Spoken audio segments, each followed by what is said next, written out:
কেমন আছেন? কাছে দূরে দেশ অথবা দেশের বাইরে যে যেখান থেকে আমার ভিডিওটি দেখছেন, আশা করি আল্লাহর অশেষ রহমতে সবাই অনেক ভালো আছেন। আলহামদুলিল্লাহ, পরিবার পরিজন নিয়ে আমিও ভালো আছি। এই তো নতুন দিনে নতুন আরও একটি ব্লগ ভিডিও নিয়ে এসেছে আপনাদের মাঝে। আশা করি ভিডিওটি আপনাদের খুব ভালো লাগবে।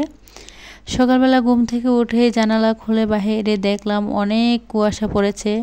আর ইদানিং কিন্তু অনেক কুয়াশাই পড়ে বা অনেকটাই শীত পড়েছে।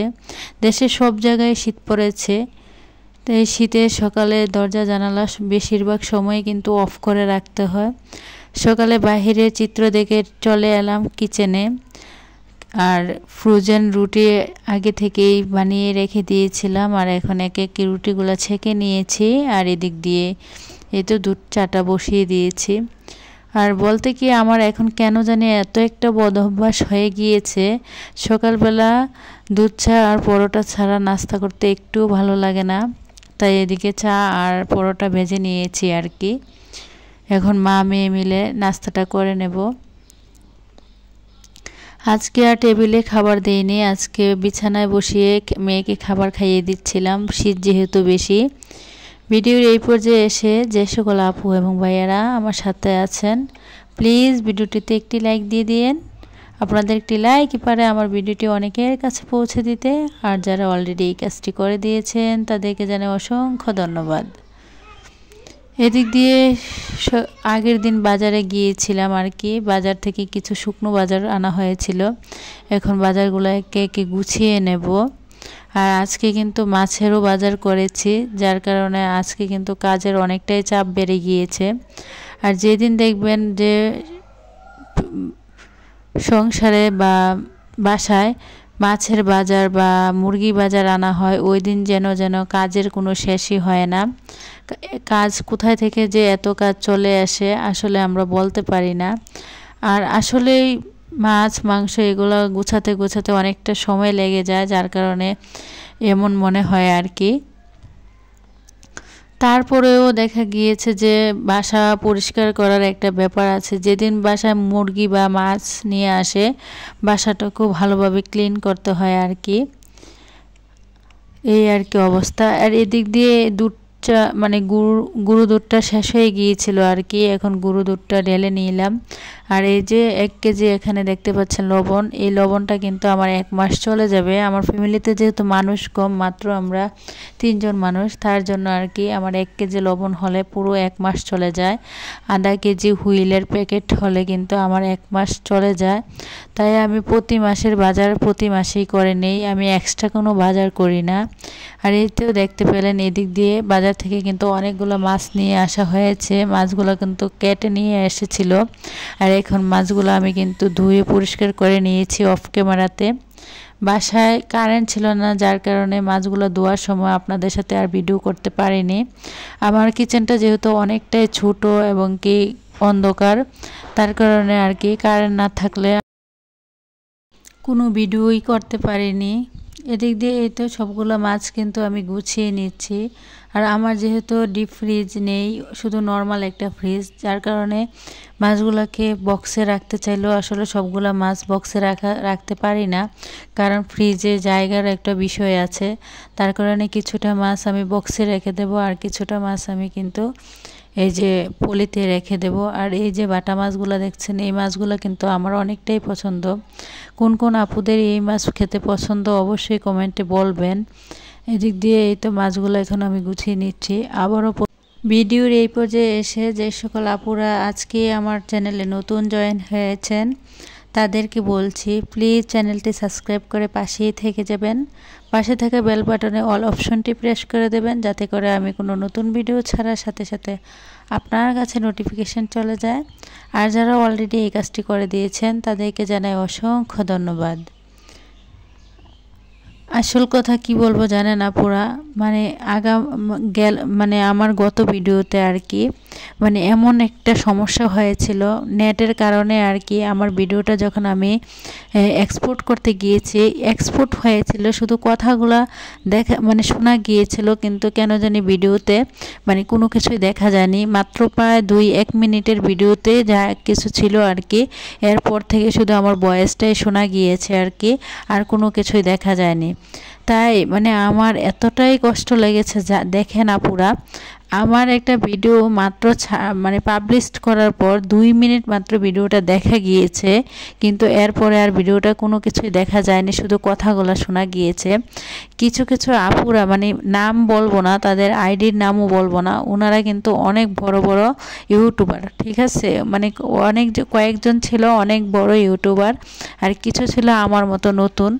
যাই হোক, কিন্তু কি বলা, মানে মনের ভিতরে এতটাই কষ্ট এসেছে। আমি যাদের ভিডিও দেখতে যাই, মানে সত্যি কথা যদি বিশ্বাস করেন, আমি কখনো 5 মিনিট কি 6 মিনিট না দেখে কখনো কাউকে আমি কমেন্টস করি না। সে ভিডিওতে কি কি দেখালো, কি কাজ করলো, আমি ওই সবগুলা দেখে তারপরে কমেন্টস করে চলে আসি। আর দেখেন, আমার ভিডিও মাত্র 2 মিনিটের ভিডিও চলার পরে ভিডিওতে কি যে সমস্যা হয়েছে কোনো কিছুই দেখা যায়নি, শুধু জাস্ট ভয়েসটা শোনা গিয়েছিল। ওই আপুরা, মানে কিছু কিছু আপুরা কমেন্টস করেছে, আপু তোমার ভিডিও দেখে নিলাম, খুব ভালো হয়েছে, সব কিছু সুন্দর হয়েছে, মানে এরকম ভিডিওটা না দেখে এমন ধরনের কমেন্টস করে আমার মানে চলে গিয়েছে। আর যারা আমার, মানে আমি বুঝতে পেরেছি এখন, মানে কোন কোন আপুরা আসলে আমাকে ভালোবেসে ভিডিওটা দেখে বা আমার ভিডিওগুলো দেখে, আমি কিন্তু আমার গত ভিডিওতেই আমি বুঝতে পেরেছি। অনেক আপুরাই আমাকে কমেন্টস করেছে, আপু তোমার ভিডিওতে কি সমস্যা হয়েছে, শুধুমাত্র প্রথম একটু দেখা গেল, কেন জানি পরে আর দেখতে পাচ্ছি না, নাকি আমাদের মোবাইলে কোনো সমস্যা হলো, নাকি আমার মানে সবাই বলতেছে কি আমার মোবাইলে কি সমস্যা হলো, নাকি আপু তোমার মোবাইলে, প্লিজ দেখো ভিডিওটাতে কি হয়েছে, মানে এমন ধরনের কমেন্টস করেছে। আমি তো ভিডিও দিয়ে পাবলিশ করে অন্য আপুদের ভিডিও দেখতে চলে গিয়েছি।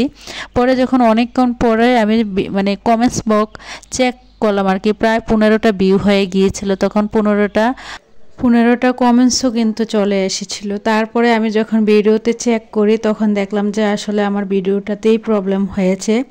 তারপরে আমি কি করব বুঝতে পারছিলাম না, শুধুমাত্র কথাগুলো ভয়েসগুলো শোনা যাচ্ছিল, কিন্তু ভিডিওটা তেমন দেখা যাচ্ছিল না আর কি। তারপরে আমি কি করলাম, এই ভিডিওটা ডিলিট করে দিলাম। ডিলিট করে পরে আবার এই নতুন করে ভিডিও এডিটিং করতে হয়েছে। ভেবেছিলাম হয়তো আমি যেই অ্যাপস দিয়ে ভিডিও এডিটিং করি হয়তো ওইখানে থাকবে, ওইখানেও ছিল না। মাত্র 1 ঘন্টা সময়ের ভিতরে আমি ভিডিওটা আবার নতুন করে এডিট করে ভয়েস দিয়ে তারপরে আবার পাবলিশ করেছি। কিন্তু দেখেন, তারপর থেকে আমি ভেবেছি, চিন্তা করেছি, আসলে দেখেও অনেকেই আছে আসলে ভিডিও না দেখেই মাত্র ভিডিওতে ঢুকে চলে যায়, সাথে সাথে একটা কমেন্টস করে চলে যায়, আপু খুব সুন্দর। আমি এখন থেকে বুঝে নেব যে যারা আমার ভিডিও দেখবে আসলে কি জানেন, ভিডিও দেখার পরে আমি ভিডিওতে কি কি করেছি ওই বিষয়ে 2-1টা হয়তো কমেন্টস করবে, না আপু ভিডিও দেখে নিলাম খুব সুন্দর হয়েছে। এখন থেকে বুঝলাম যে ওই আপুরা আসলে ভিডিও দেখে না। মানে আমার মনের ভিতরে এতটা কষ্ট এসেছে, কারণ আমি কারো ভিডিওতে গেলে কখনো 5 মিনিটের নিচে কখনো ওয়াচ টাইম করি না। 5 মিনিট কি 6 মিনিট বা 7 মিনিটও করি, কখনো 7 মিনিটও হয়ে যায়, বুঝতে পারি না। তারপরে আমি ভিডিওতে একটা কমেন্টস করে তারপর বের হয়ে যাই। কিন্তু যারা এই ধরনের কাজগুলো করেন, প্লিজ কেউ এই ধরনের কাজগুলো আমার ভিডিওতে এসে অবশ্যই করবেন না। প্রয়োজন হলে আপনারা আমার ভিডিও দেখবেন না, কিন্তু 1-2 মিনিট না যাওয়ার পরে আপনারা ভিডিওটা দেখে একটা কমেন্টস না, মানে অযথা একটা কমেন্টস করে চলে যান, যার কারণে আমার চ্যানেলের ক্ষতি হচ্ছে। আর আমি বুঝতে পেরেছি যে সকল আপুরা আমার ভিডিও দেখে খুব মনোযোগ দিয়ে দেখে, তার কারণে তারা এত সুন্দর করে আমার ভুলগুলো ধরিয়ে দিয়েছে। তাদেরকে সেসব আপুদের উদ্দেশ্যে আমি বলছি, আপু তোমাদের জন্য আমার অন্তরস্থল থেকে অনেক অনেক দোয়া ও ভালোবাসা রইল। আর যারা আমার ছোট্ট চ্যানেলটিকে দিন দিন ভালোবেসে অনেকটা এগিয়ে সামনের দিকে নিয়ে যাচ্ছেন, তাদের জন্য রইল অফুরন্ত ভালোবাসা। এদিক দিয়ে আপনাদের সাথে কথা বলতে বলতে কিন্তু আমি দুপুরে রান্না বান্না শেষ করে নিয়েছি। আজকে দুপুরে ফুলকপি দিয়ে মাছ দিয়ে রান্না করেছিলাম, আর মাছের যে পেটি কলিজা যা হয় তা দিয়ে আর কি একটা বোনা টাইপের করেছিলাম, কিছুটা পেঁয়াজ এবং টমেটো দিয়ে। জানি না আপনারা দেখতে পেয়েছেন কিনা, কারণ ওই কথা বলার জন্য আমি কিন্তু ভিডিও রিলেটেড কোনো কথাই বলতে পারিনি। আর আপুরা যারা এমন করে দেখেন, আমি কিন্তু আসলে কখনো ভাবিনি যে এত বড় ইউটিউবার আপুরা বা এত আমার চেয়ে কিন্তু অনেকই বড় ছিল তারা, যে তারা যে আমাকে এভাবে ঠকাবে আমি কখনো বুঝতে পারি নাই।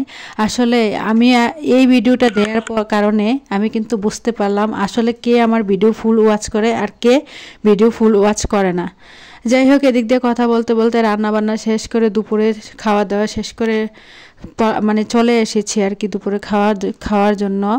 এখন মানে মেয়েকে খাবারটা খাইয়ে দিচ্ছিলাম, এদিক দিয়ে আমিও খাবারটা খেয়ে নেব আর কি একসাথে। ভিডিওটা এই পর্যন্তই, সবাই ভালো থাকবেন, খোদা হাফেজ, আসসালামু আলাইকুম।